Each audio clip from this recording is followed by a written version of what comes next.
é importante você ter um diagnóstico correto, porque é diferente o seu grau de exclusão de glúten se você tem doença celíaca e se você tem uma outra imune qualquer.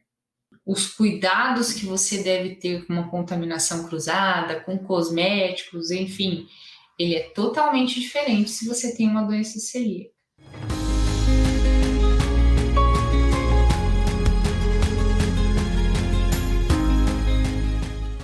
E como que é feito o diagnóstico da doença celíaca? Então, uma associação basicamente de 3 fatores: parâmetros clínicos, laboratoriais, biópsia, 4, né? Clínicos, laboratoriais, biópsia e exame genético, tá? Basicamente, é uma combinação desses fatores. Então, basicamente, né? Então, o primeiro exame que é pedido é o que é mais fácil, que é o exame de sangue, né? Então, é avaliado principalmente anticorpos antitransglutaminase, que avalia essa reação imunológica contra o intestino, e a antigliadina, que é o anticorpo que avalia uma reação de autoimunidade contra o trigo especificamente. Então, gliadina é a proteína do trigo. Antigliadina é o exame que se faz para detectar uma reação autoimune ao trigo.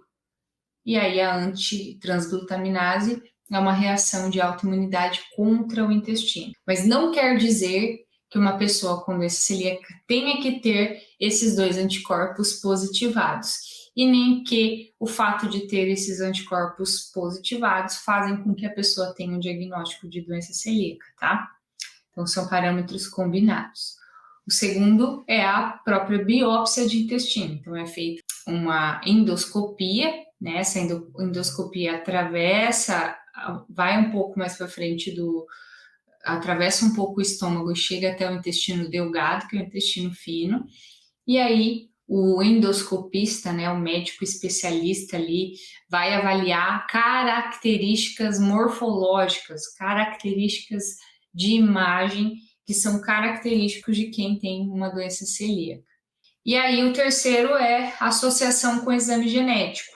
Então é avaliado ali o HLA-DQ8 e o HLA-DQ2, que mostra que a pessoa tem uma propensão genética para a doença celíaca, né? Então, o fato da pessoa ter uma propensão genética para a doença celíaca, junto com esses parâmetros laboratoriais, sinais e sintomas e também biópsia, junto com isso fecha-se o diagnóstico de doença celíaca, tá? Mas como eu disse, não necessariamente a pessoa tem que ter todos esses fatores, todos esses exames positivados para se ter um diagnóstico comprovado de doença celíaca. Então, por isso que eu disse que é difícil para o médico, tá, gente, fazer esse diagnóstico.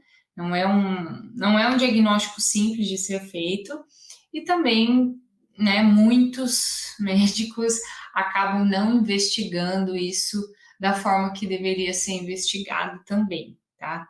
Aí, na minha forma de ver. Então, é importante você ter um diagnóstico correto, porque é diferente o seu grau de exclusão de glúten se você tem doença celíaca e se você tem uma outra imune qualquer. Os cuidados que você deve ter com uma contaminação cruzada, com cosméticos, enfim, ele é totalmente diferente se você tem uma doença celíaca. Então, o que é a contaminação cruzada?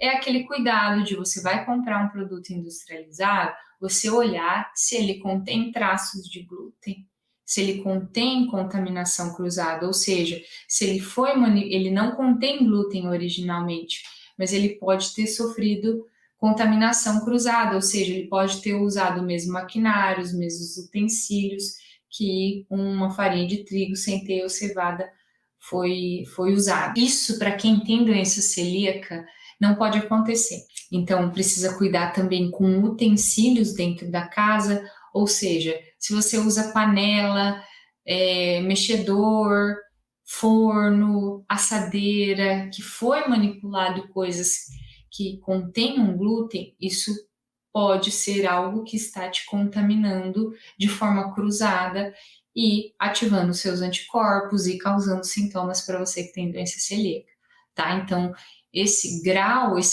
de cuidado, ele pode parecer frescura para muitas pessoas, para aquelas pessoas que não entendem, né, da gravidade que essa doença é e da importância de fazer essas restrições de forma adequada. Mas para a pessoa que tem doença celíaca, ela sabe o que ela passa, ela sabe das consequências desse não cuidado que ela tem hoje. Então, o ideal é que ela, dentro da casa dela, não entre glúten, nem se abra um pacote, nem se cozinhe nada com glúten de forma geral, porque isso vai contaminar o ambiente, vai contaminar os utensílios. E a pessoa com doença celíaca precisa ter esse cuidado. Esse é o ideal, nem entrar dentro de casa. Mas se as outras pessoas da casa não colaboram com isso, o que você pode fazer é separar os seus utensílios, separar as outras coisas, tudo que você vai ter contato, você não usar os mesmos utensílios que foram manipulados, coisas com glúten ou com coisas que foram possivelmente contaminadas com glúten, porque isso vai fazer a diferença nos seus sintomas de doença celíaca, tá? Então toma cuidado. E outra coisa, além da própria contaminação com alimentos em si, é a contaminação com outras coisas que não somente alimento. Então, pasta de dente, cosmético de forma geral, uma infinidade de coisas, até suplementos, né? Uma infinidade de coisas que podem conter glúten. Não porque contém, mas porque sofreu uma contaminação, tá? Ou que usou ali algum produto que pode ter sido feito a partir de um trigo, do centeio, da cevada. Então, as pessoas que têm doença celíaca, elas têm que ter esse cuidado para avaliar toda a suplementação, avaliar cosmético, avaliar tudo que ela coloca no corpo dela, porque a pele, gente, é um tecido que absorve muito, ele absorve muito tudo que tem contato. Então, se você utiliza uma maquiagem, um batom, um rímel, seja o que for, que está contaminado com glúten, isso para uma pessoa que que tem doença celíaca, ela tem que observar. Ela tem que olhar o rótulo e ela tem que olhar aqui o número do serviço de atendimento ao consumidor e ligar para essa empresa e perguntar se esse suplemento, ou se essa maquiagem, esse o que for, é livre de glúten. Não é sem glúten, é livre de glúten. E dizer que tem doença celíaca, tá? Então, a pessoa com doença celíaca também não deve usar coisas a granel, porque a chance de contaminação com glúten é alta. Almoçar em restaurante, almoçar na casa de outras pessoas também não é interessante. Você não sabe exatamente o que a pessoa pôs. Às vezes ela usou um tempero, ela vai falar, não, filha, não tem glúten.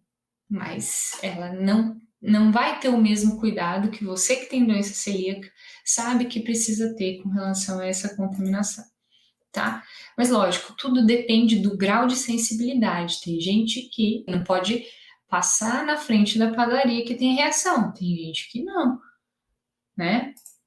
Agora, o que não dá para fazer mesmo é comer, ingerir glúten. Aí esse sim não tem jeito.